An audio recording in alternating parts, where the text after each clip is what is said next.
Bonjour, bienvenue sur la plateforme de simulation Pulse.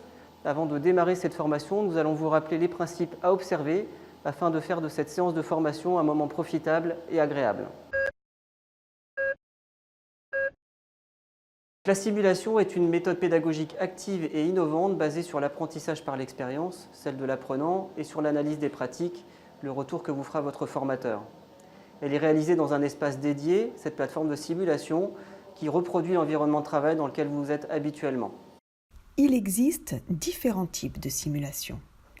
La simulation assistée par ordinateur, avec l'utilisation de Serious Games. L'apprenant est autonome. La simulation basse fidélité, où les apprenants s'exercent sur un mannequin inerte. La simulation procédurale, où le mannequin est cette fois-ci dédié à l'apprentissage d'un geste technique précis.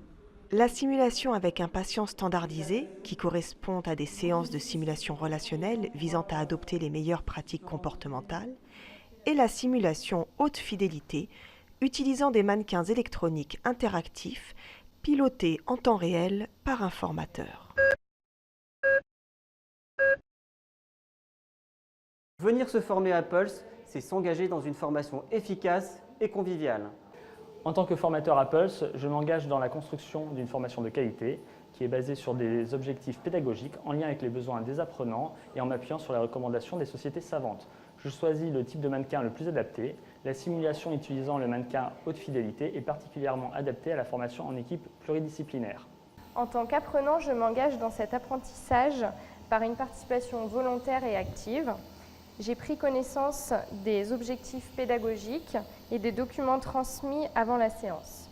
Cette formation va me permettre de m'auto-évaluer dans un objectif d'amélioration continue, à titre individuel, mais également à titre collectif, dans un esprit d'équipe. Les séances de simulation ont une composante émotionnelle forte. Elles se déroulent en sécurité sur la plateforme Pulse, où un serment de groupe est réalisé, impliquant les formateurs autant que les apprenants.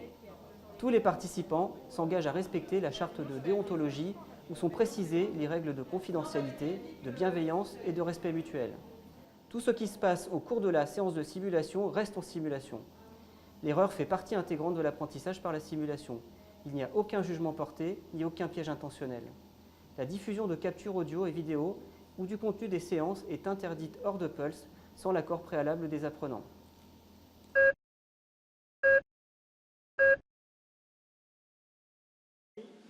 Allez-y, installez-vous. Le briefing est un temps court de quelques minutes. Il permet le bon déroulement de la séance.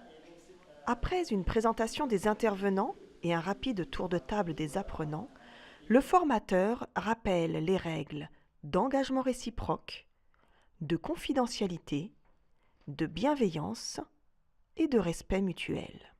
Il présente le matériel et l'environnement. Il insiste sur les limites techniques du mannequin et la bonne utilisation que l'on doit en faire.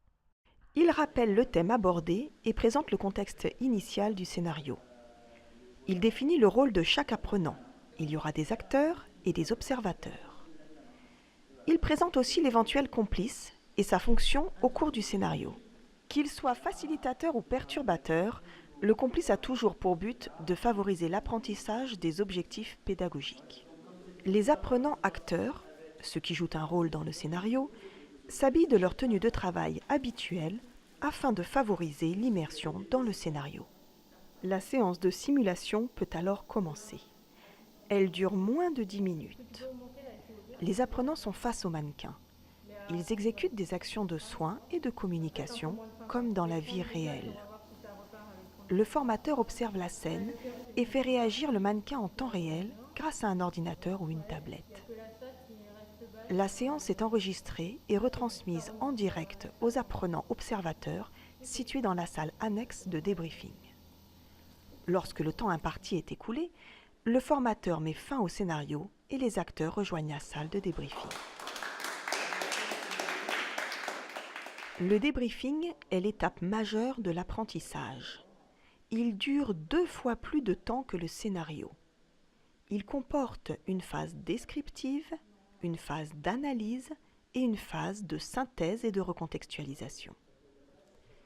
Durant la phase descriptive, les apprenants sont invités à livrer leurs ressentis et sont invités à décrire la situation qui s'est jouée, l'état du patient et les actions menées. Durant la phase d'analyse, tous les participants, acteurs ou observateurs, sont invités à s'exprimer. Guidés par le formateur, ils vont ensemble analyser les actions réalisées afin de comprendre les décisions prises et d'explorer les raisonnements diagnostiques et thérapeutiques. La phase de synthèse et de recontextualisation permet de revenir sur les objectifs pédagogiques et de les transposer à une situation vécue réelle.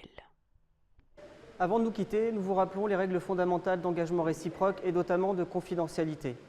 Le contenu du scénario ne doit pas être divulgué aux prochains apprenants. Un questionnaire de satisfaction vous est remis qui nous permettra, à Pulse, d'adapter nos formations toujours au plus près de vos attentes. À très bientôt parmi nous.